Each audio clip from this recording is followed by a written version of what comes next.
think one more thing is also a lot of people, they come to my office and then they say, 哎呀，我没有钱啊，我写什么遗嘱。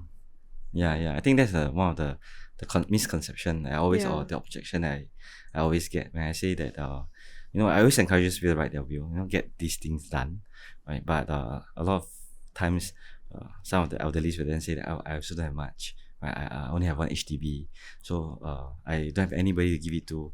In the event that I'm no longer around, I just give it to all my siblings or my nieces and nephews or whoever.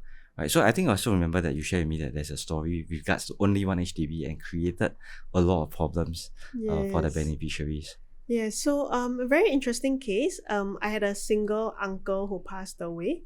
He passed away leaving 10 siblings because he passed away single, and also his parents has predeceased him. So because he passed away with 10 siblings, what happens is that under the intestate law, he's supposed to distribute his assets to all the 10 siblings, right? So unfortunately, one of the 10 siblings has also predeceased him, which means that that sibling share will go to his family. That means the deceased siblings' children, right? So eventually, one HDB, we had to distribute it by 13 shares, and each person got very little bit of money at the end of the day. So extremely complicated, unnecessarily complicated, and I think what increased the complication was that two of the siblings refused to give us their particulars for purposes of preparing the grant of letter of administration, because they probably had a dispute with the deceased uncle years ago and say, I don't want anything to do with you, I don't need your money, I don't want anything. So even when we make the application to court for the grant of letters of administration, we are supposed to provide all these particulars to court, regardless of whether the money's reach the beneficiary's hand at the end of the day, right? Because the administration is just the starting process to kickstart the whole journey for the deceased estate.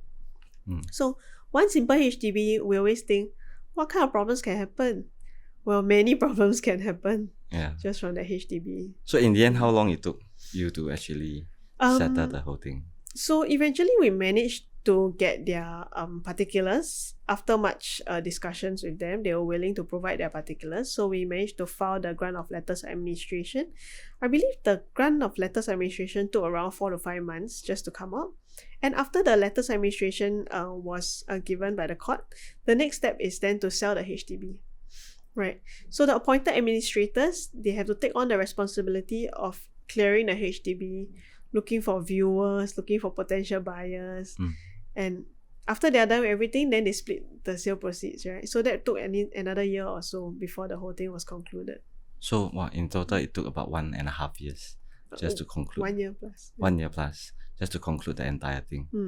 Right. So so just like you mentioned, you applied for the letter of administration. It means that this uncle didn't write a will to specifically says that who he wants the beneficiaries to be.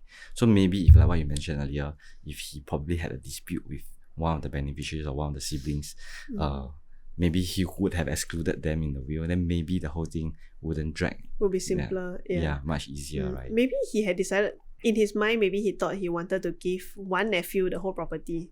Then that would have solved all the problems already, right?